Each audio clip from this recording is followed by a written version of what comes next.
I brought this up a few times on stream, right? And I was thinking about describing decision making in something like SFL where, people are playing their secondaries all the time. His nephew, who's a Colleen main, playing against Strider, who mains G, and they were forced onto Lucia and Urian because of the ban system. And so while watching that, I'm like, man, how do you commentate this match with two players who are exceptionally good, but have to play their secondaries, and they just constantly goof things up because it's not their main characters? And I had the same thought when I was watching League of Legends Worlds, and there was like an engagement that happened where somebody did something sick. They're like, oh, he lands a sick ult, it was so good, and then they have no follow-up and they die. Man, but that ult was sick. And I was thinking about it, and I was like, that ult was not sick because it was a dope engage, but then he forced his team to engage on something, and then they all fucking died because they were incredibly far behind.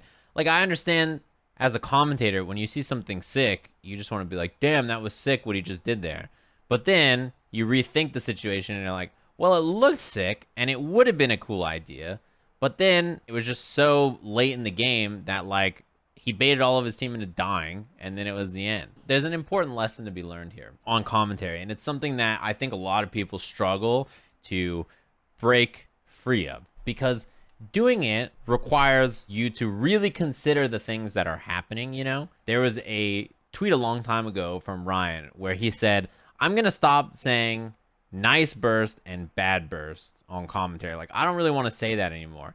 Instead, I want to talk about if the burst hits or if the burst doesn't hit and why that happens. Because saying nice burst if the burst hits and saying bad burst if the burst is blocked gives almost no information to the viewer. If a burst hits and you say nice burst, he gets out of there, like, that's not necessarily even true, is it? What ends up happening is, yeah, I kind of talked about it in relation to this, and I think the nice back air in Melee is a good example. Nice anti-air is another example of it. Those kinds of things are very easy to just say because they don't require a lot of processing from your brain. They're just sort of automatic. Killer Instinct's a great example. Nice break on this, nice break on that, nice break on this, good break on that.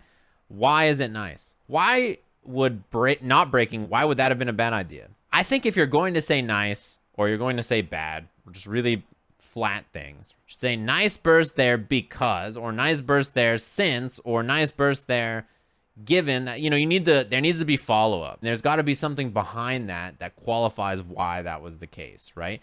Whether it's immediate or whether it's later, I don't think is that important. But as a commentator, training yourself not to just be so flowchart about nice burst, he gets out of the combo, he's moving on to instead saying nice burst there, that was the one moment in the combo where you can go for it and his opponent didn't have meter to RC and stop and bait the burst, or you know what I mean? There's that kind of stuff that's important. Also, if a burst hits and you say nice burst, it might not have actually been a nice burst. What if the point in which they burst is actually burst safe in a combo and his opponent just didn't block?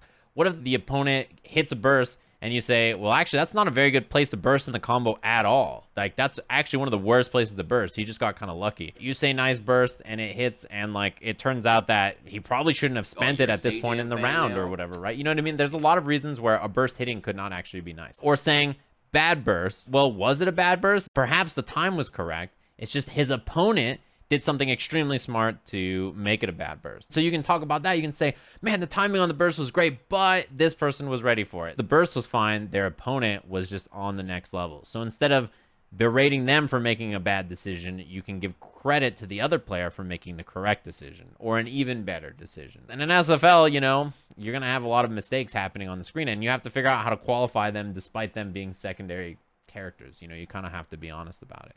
And I was thinking about that as a commentator. It's not your job to drag people down. It's instead your job to explain why people do make the mistakes they do, to explain why people make great decisions or what makes those decisions so hard to make, or why it's so impressive this player makes the correct decision over and over. You know what I mean? You have to do that sort of stuff to really break it down and explain in that way. And I think when you go from nice and bad when things work or don't work to it connects, this is why, it doesn't connect, this is why, you give yourself more room to really explain what's happening, and you give yourself more room to really get in there and crunch with the details. I think that gives you a lot more room to explain, and in our games, analysis is almost always something that we're missing. For that reason, leaving yourself open to as much explanation as possible is very nice, I think. It's not even fighting games. Every single game, making the correct decision all the time at the highest level, it's incredibly difficult. That's the point. Have you ever seen, like, in Street Fighter when someone tries the V reversal and they just get a heavy punch or something, right? Or Alex tries the V reversal in Street Fighter. He holds back, he hits forward +3 kicks. You don't attack him, he gets his EX armored elbow. And the EX armored elbow comes out, and I've heard commentators say, oh man, sick elbow. He makes the read, he blows through the armor, and it's like, no. He tried to V reversal. You can explain instead what actually happened. Or even just guess. Maybe you don't know 100% of the time, but you can try and give credit where credit is due. And I think explaining why the mistake can happen is important so the viewer can understand as well. Because when you educate the viewer, then in the future, if they see that mistake, they see Alex come out and do EX elbow, they're like, no, that was a V reversal. And then they say it in the chat, and then someone in the chat's like, oh, that was a V reversal. And then now more and more people are educated about that situation. Yeah, I think that's another great point from Infilament. Making sure to use words like might or could have been, or I think he was trying, or they might have been trying, or I think she was looking for, trying to give, like, you give credit and you also don't put it in an absolute. It's not even just about being an option select. It's you don't want to exclaim something as fact without knowing it for sure a lot of the time. Sometimes you can. Like, you can just be like, I think right there that this is what was happening. Maybe they were trying something else, but I'm pretty sure it was this. Esports commentary. It's not even about being esports, really, because the esports example I used earlier, they did the opposite, where they just gave them credit even though something was bad. It's trying to be educational in your commentary and without being an asshole. Yeah, Ryan brings up a great point. That always feels bad as a commentator. It's impossible as a commentator not to make mistakes on the things you think you see in the match. When someone comes up and says, hey, you said I tried this, but I actually tried that, you're like, fuck, I messed up. But it's also natural to recognize that we make mistakes and these things happen, and you just think about it for the next time. It's just new information that you now have in your head. When people are low on life and you say like, oh, he has a chance here, I try not to even do that, actually. If I see a match where someone is like dead, you know, it's like near impossible for this to happen. Like, there's got to be like 5 errors. I always try to qualify it as a percentage or how many hits they need. I don't say, this might be tough, but I think you can do it. I say like, he needs 9 hits here. He needs 9 clean mistakes to do this. Like, it is a long road. That's I think kind of the way you have to do it. Otherwise, it comes across disingenuous. You know, I think there's a way to be positive in commentary, but not lie. You don't want to lie. You just want to be honest, right? The reason I approach it from that angle is I think analysis is tough in a genre like fighting games where things are incredibly quick. So I think that it's very important as a commentator to maximize the amount of value you get out of everything you say. Nice combo. You can really maximize it by not wasting time on that and trying to get into why was that good? Or, oh, he anti-aired with back heavy punch. That's a great anti-air when this is happening, or at this range, or against this character, or if this character tries this option. I think that saying nice is fine because sometimes you're going to say it. But even if you say nice, it should be a filler word while your brain processes what happened. Why is this something that is hitting or not hitting, or blocked or not blocked? And what are they looking for? Could you imagine every time a Dawson player hits standing medium kick from full screen, you're like, nice medium kick, nice medium kick, nice medium kick. Eventually you have to be like, okay, medium kick turns out it's a pretty good move and you do it all the time. So he's doing that a lot. What would stop him from doing that? Or when does he deviate from that plan? Explain that. Nice sulfate, nice sulfate, nice sulfate, nice sulfate, nice sulfate. You know what I mean? Like, if it makes sense why we wouldn't do that for certain things, then now try to understand why you don't do it for everything. Wow, nice infinite here. Nice infinite again. He's still doing a nice infinite. It's exactly why people, when they're commentating Marvel, don't just say, he's doing an infinite. They say, okay, he's hitting the infinite. Afterwards here, he's going to have full meter, and the setup on the incoming is going to be this, this, and that. It's like why they move on.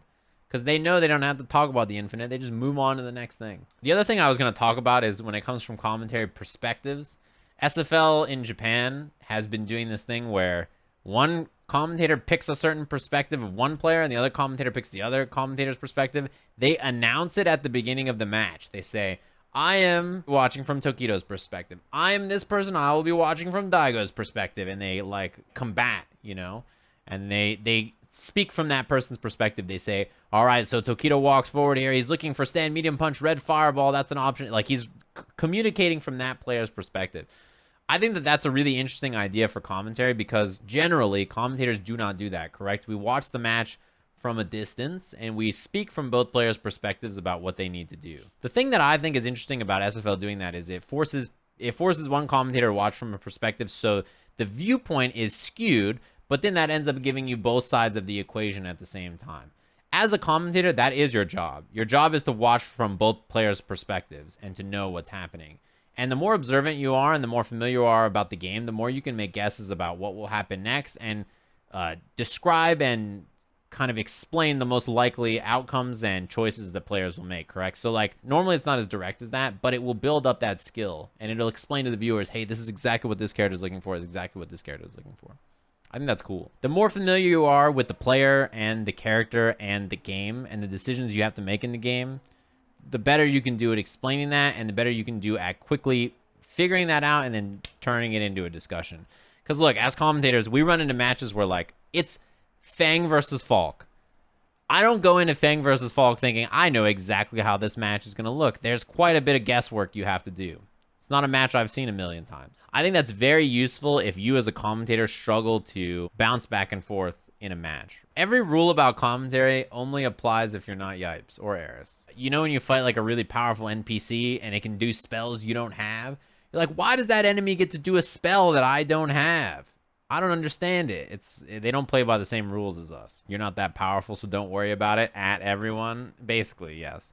If you're powerful enough to not worry about it, you don't even have to worry about the rules. You'll know. If you're powerful enough to ignore rules, you'll know. Steve does follow the rules, but he also breaks the rules. Steve is the king of nice. Nice is something that Steve used to really struggle with, and we made fun of him, and he stopped. Steve was commentating, and he said, nice anti-air into the nice pressure, nice throw afterwards, and man, he's doing a nice job of it. That's exactly what Steve said. And I was with him on commentary, and I said to him, you know, Steve, it seems like he's doing a nice job overall. I said something like that to him. He went like this. Like, I looked over at him after I said it. I was like, man, that's a lot of nice stuff there, Steve. And he just goes like this. Oh, gets the anthem. Like, I could see him shake it out of his system. Like, he was like, ugh, like, I gotta stop. It's like, it's a verbal thing that's stuck in his brain, and he couldn't get rid of it. It's easy to, like, not realize you're stuck in a pattern on commentary. Listen. Nice commentary you got there, Mr. Influencer. Would you be interested in e-shilling our product for a shiny nickel? Yeah, that sounds great. Did you guys watch SFL at all? Do you guys have any thoughts on it? There was 45,000 live viewers, so I'm sure all of you watched it, right? Put an asterisk on the 40K? Why would you put an asterisk there? I just wish they were honest. I think I'd be much happier saying nice things about it if they were honest about the viewership. It's like so obvious that there's embedded viewership, yeah. It's unfortunate.